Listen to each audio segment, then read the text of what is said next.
Welcome to We Do the Heavy Lifting. I'm your host, Dr. Jenny Yentis, and today we do coaching. So you may think of a coach as that person with a whistle at the sideline, or maybe very angry, screaming at the players, or potentially somebody that's just like, good job, keep going. But what is it about coaching, and what does that field look like, and how is it growing? So today we have Dr. Mike Thornton. He is currently the director of the Thornton-McFerrin Coaching Academy at Texas A&M University, and that really is set to aid students in making a career out of coaching and moving forward there. You have a doctorate in education. You've coached basketball, as I'm sure other sports. I can't remember all of them off the top of my head. And you've led youth camps. So you've had a very active role in coaching. You've been doing that. So could you tell us a little bit about how you got onto that path of coaching? Sure. Yeah. So getting into coaching, I was in high school. I'm from Louisiana, and in high school, I never participated in athletics. I was just another student, but was given the opportunity when I got to college to participate and join the basketball team at the university. So I got a chance to play some Division I basketball. And that was really my first introduction into that coach-athlete field, kind of what that process looked like. I can't say that all of the experiences I had with my coach were good experiences, but what I can say is that there were two assistant coaches that really poured into me as a young man and really influenced some of my career choices as a young person and life decisions as a young person. And looking back on it, I can say that those are probably two of the primary people that influenced me to get into the field of coaching, just the impact they had on me as a young person. So I was, in preparation for this, I was looking at the coaching industry a little bit, and there is a recent article that came out, like a Market Watch, and it had talked about how much the coaching industry has grown and how much it will grow from a financial standpoint as well as just in terms of size. Do you know? Do you have a reason why coaching is growing? Can you come up with some reasons as to what's happening there? Well, I think there's a few things going on. When you look at the coaching profession, the big umbrella, when we talk about coaching in our area, we're talking more the athletic arena, and coaches going into middle schools, high schools, potentially the collegiate or professional level, dealing with athletics. Often when you hear coaching as well, there's a profession of coaching that's more about coaching personal growth, personal development, professional development, those kind of things. Our coaching academy is focused on that athletic arena. That's what we're focused on. However, a big part of what we do is that personal growth and professional development. Like, how can we help our students and our coaches in the profession not only grow others, but grow themselves? We think, if I'm going to lead others, I got to lead myself first. So we really try to focus on growing our coaches so they can go out and add impact and value to the young people that they're going to be interacting with. That makes me think of a lot of folks that I know that have played athletics either as a young individual. Really, a lot of times their coach is like a parent or guardian to them. It really is a person that lays out a path for life for them. Coaches wear many hats. And in the state of Texas, if you're in the high school arena, public school arena, we don't hire you to be a coach. We hire you to be a teacher, and we give you a coaching stipend. And part of that coaching stipend, other duties is assigned, or other duties that just kind of pop up. So we talk about the different roles that coaches play, and you hit on some of those: that parent figure, the counselor, the disciplinarian, the authority figure in a kid's life, but also the counselor and the person who kind of helps provide guidance in a lot of situations. So coaches are called on to wear a lot of different hats, play a lot of different roles, and it could vary from athlete to athlete what those roles might be. So they wear a lot of different hats, and there's also a lot of different trends in coaching, or a lot of different ways you can approach coaching. What are some of the trends that are appearing in the industry right now, good or bad? There seems to be some adversity, I guess, or competition in the coaching arena between those traditional high school sports in the state of Texas, the UIL sports, and then the what we call, some will refer to them as the AAU or out of season competitions. Things like 7-on-7 football, soccer leagues, spring football, spring basketball, all these other leagues that kind of grow up that propel the sport. And students are kind of torn between, do I do my softball club team or do I play for my soccer school team? There's some competition there. I like to think that those two things could really work well together, but that's not always the case. So when you look at some of the adversity that exists, I think that's where some of that comes from. But then I think the value that the high school coaches in general have is that they get to connect with these kids on a different level. They see them in a different perspective. That there's an academic component to what they're doing as well. So they can play that role of an academic leader as well as that other role of the coach. Hopefully what we try to see is that coaches become more transformational than transactional. In other words, it's more about the athlete than it is about the outcome on the scoreboard. Now, don't get me wrong, what happens on the scoreboard is important. It does matter. Yes, absolutely. But in the long run, what really matters is what is that athlete taking away from that experience?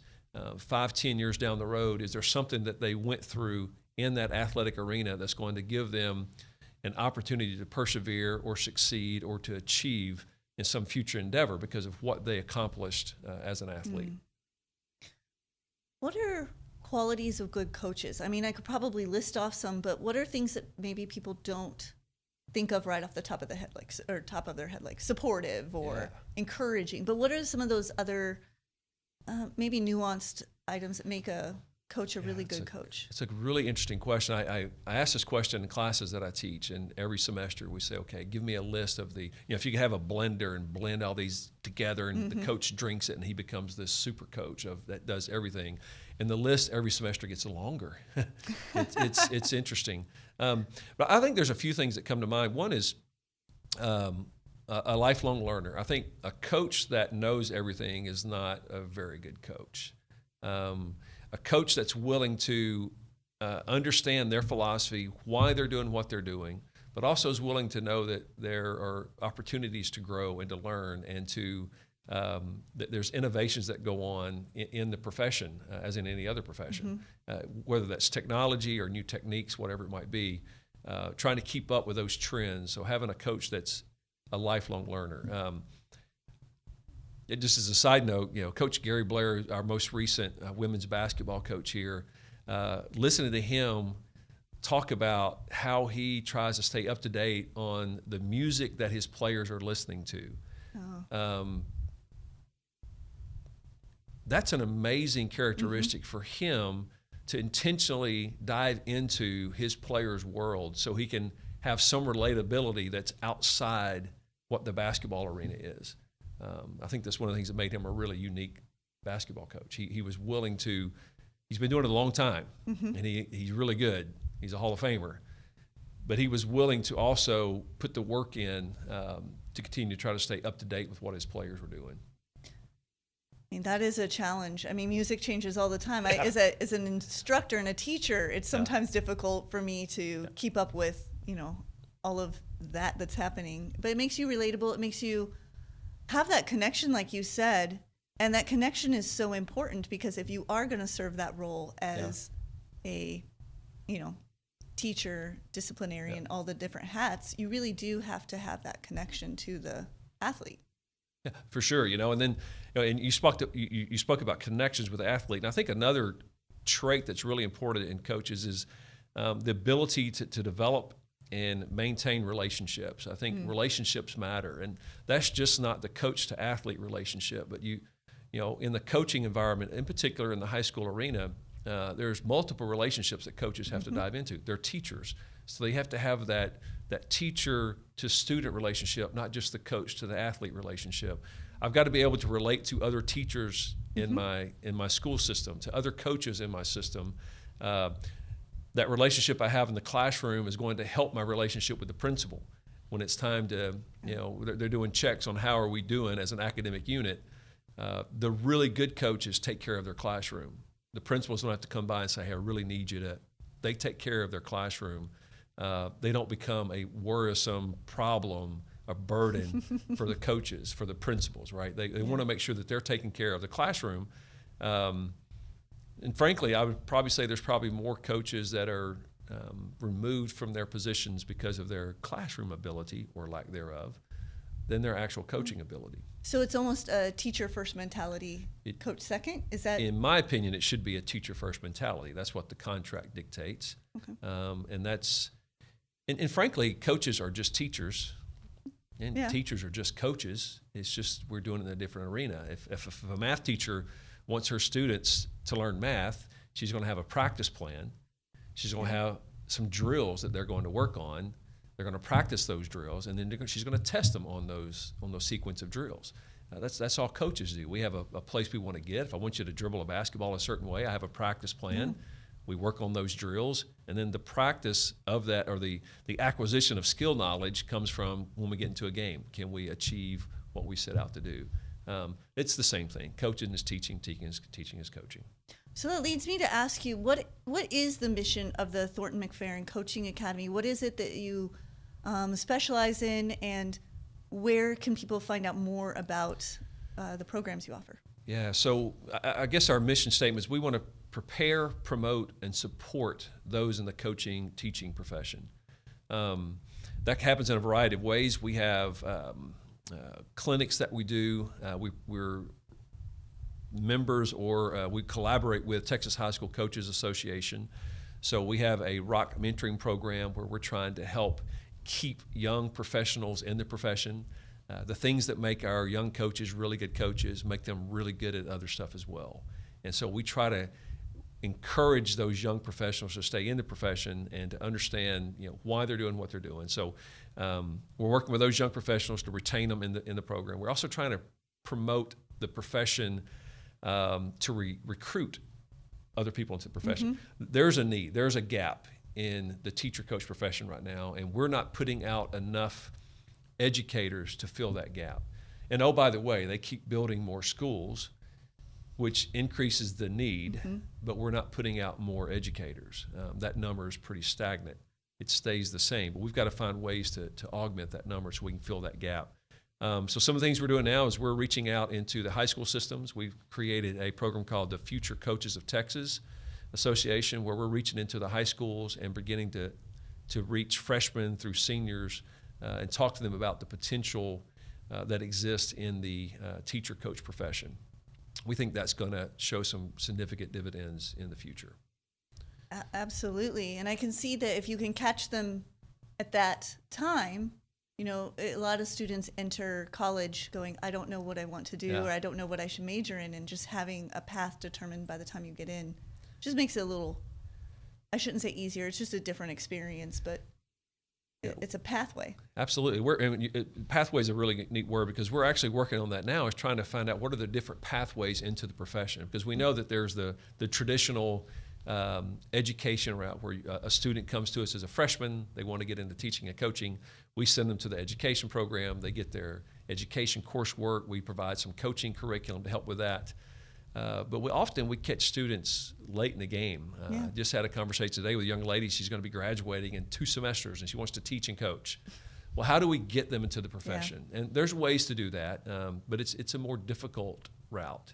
But we need the people who want to be in the profession. We need to find ways to encourage them, promote them, and support them as they're going into that profession.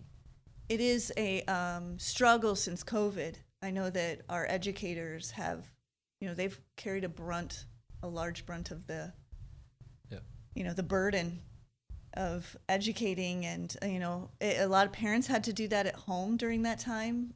So I know that there's, some of those other issues that are happening at this time. Is there, do you see a path out of that? Is there something that's happening on the backside, at least for the coaches, to reinvigorate them?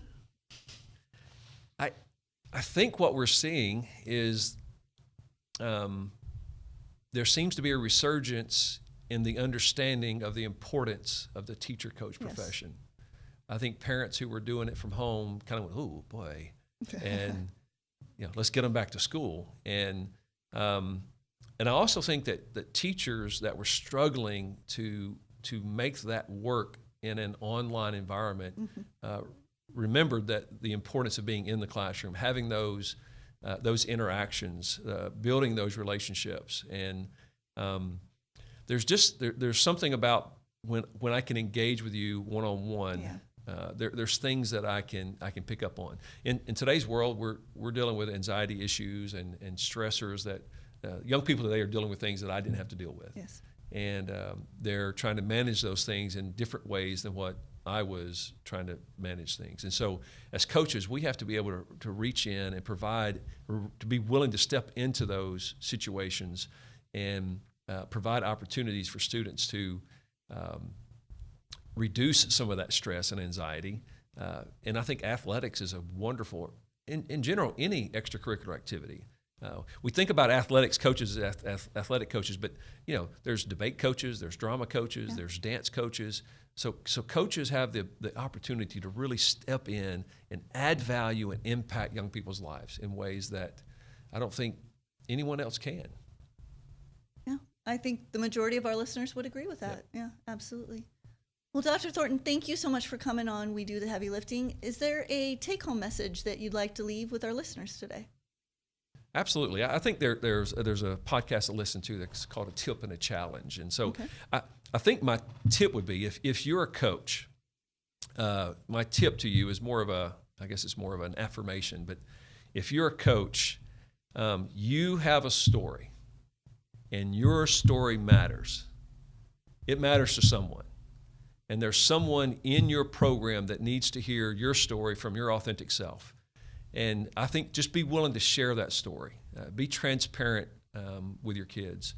To me, that's a big deal. So that's sort of a chip and a challenge all wound up into one, because the challenge is, can I be transparent? Yeah. Am I willing to admit be willing to take on my successes and also be willing to understand my failures and share those with my athletes?